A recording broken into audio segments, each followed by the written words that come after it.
Never save money. Hearing this from my grandfather, a man who nearly lost it all just dreaming, changed my life. Arthur was a theoretical genius.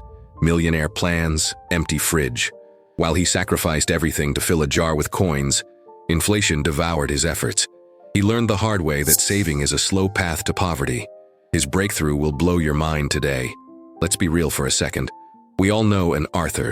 Maybe, just maybe, there's a little bit of Arthur in you and me right now. You see, my grandfather wasn't lazy in the traditional sense. If you could see inside his head, he was running a marathon every single day. He sat on his porch, staring at the horizon, building empires in his mind. "I'll open the general store next month," he'd tell anyone who would listen. "I've got the layout perfect. It's going to be huge." But while he was mentally arranging the shelves of his imaginary store, the roof of his actual house was leaking rain onto his lap. Here is the trap, and it's actually a biological trick that might be holding you back right now. Modern psychology calls this the intention-action gap. See, when Arthur planned his success, his brain released dopamine, the feel-good chemical. He got the reward before doing the work. It's the same feeling you get when you buy a gym membership and feel fit without lifting a single weight, or when you buy a book and feel smarter just by putting it on the shelf. Arthur was addicted to the feeling of success, not the process of it. He was paralyzed by analysis, thinking he was making moves when he was actually standing still.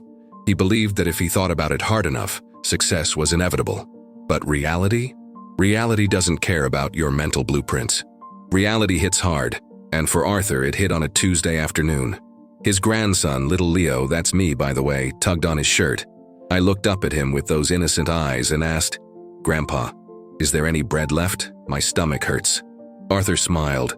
The confident smile of a man with a plan, reached for the cupboard and froze. It wasn't just empty. It was dusty. There wasn't even a crumb.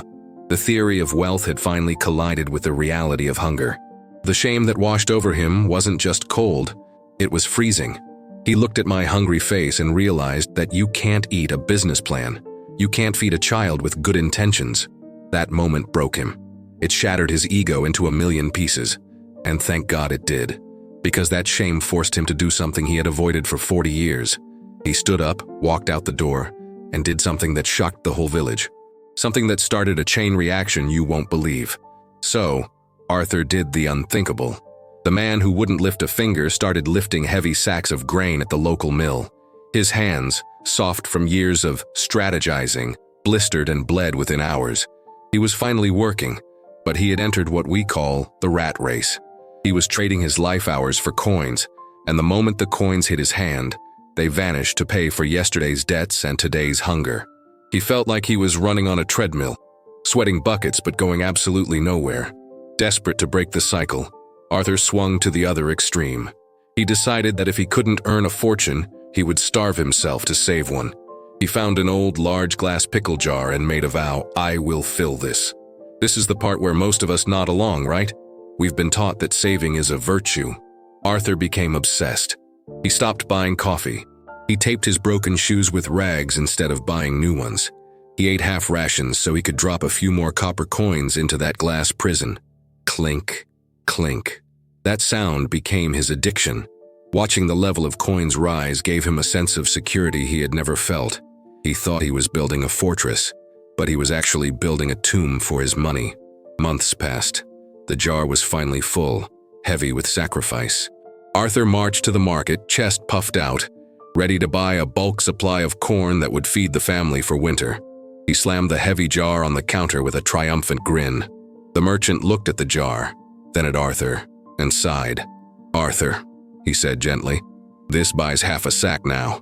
The price went up while you were filling the jar." Arthur froze. He had sacrificed his comfort, his health, and his joy to save that money, but the money hadn't honored the deal. It had shrunk. This is the brutal lesson of inflation, or what economists call the erosion of purchasing power. It's the silent thief that steals from you while you sleep. Think about it.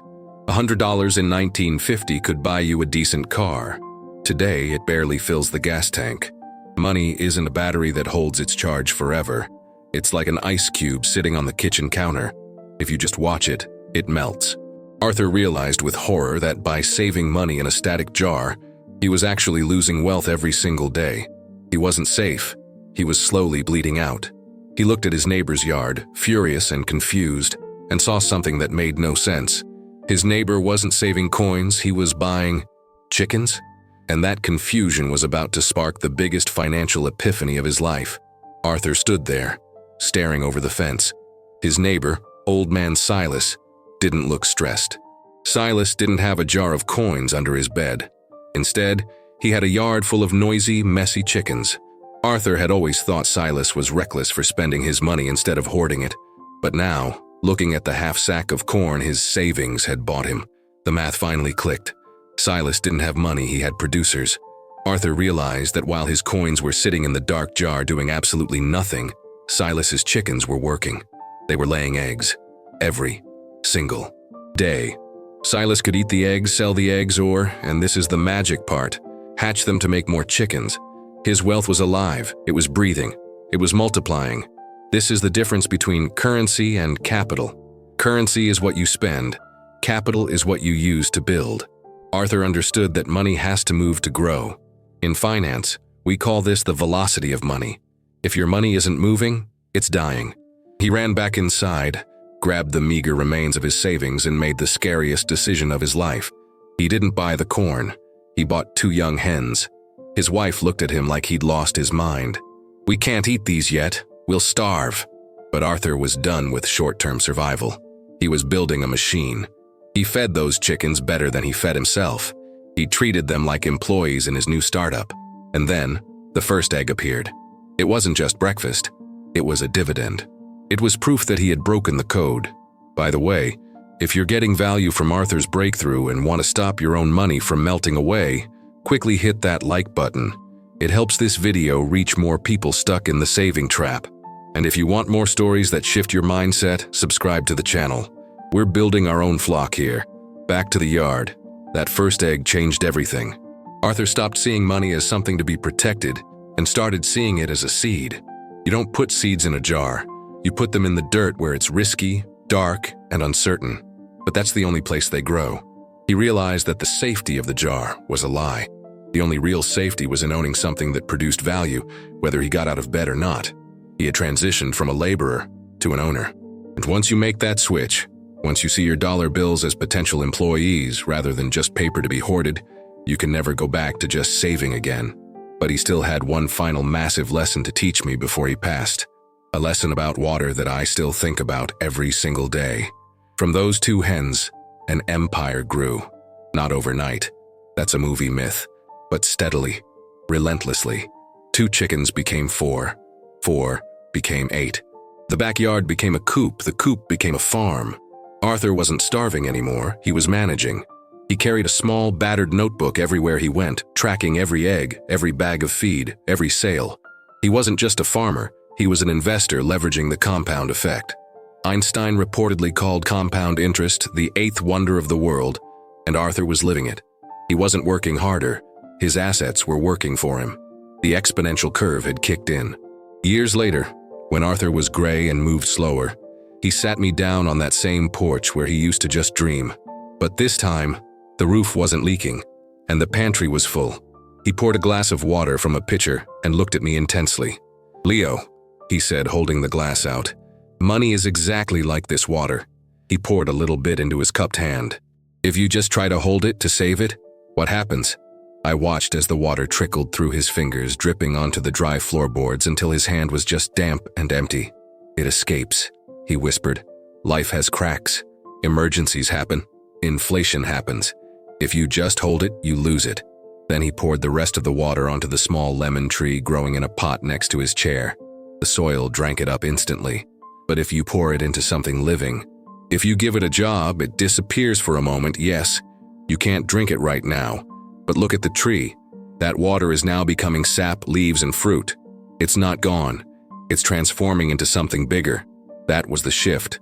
The goal isn't to have a pile of cash. The goal is to have a forest of fruit trees. Security doesn't come from a full bank account that's slowly losing value. It comes from owning assets that feed you. Arthur taught me that the safe path of hoarding is actually the riskiest path of all.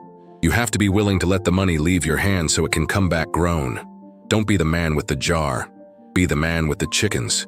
Be the one who plants the water. Because in the end, you aren't remembered for what you saved. You are remembered for what you built.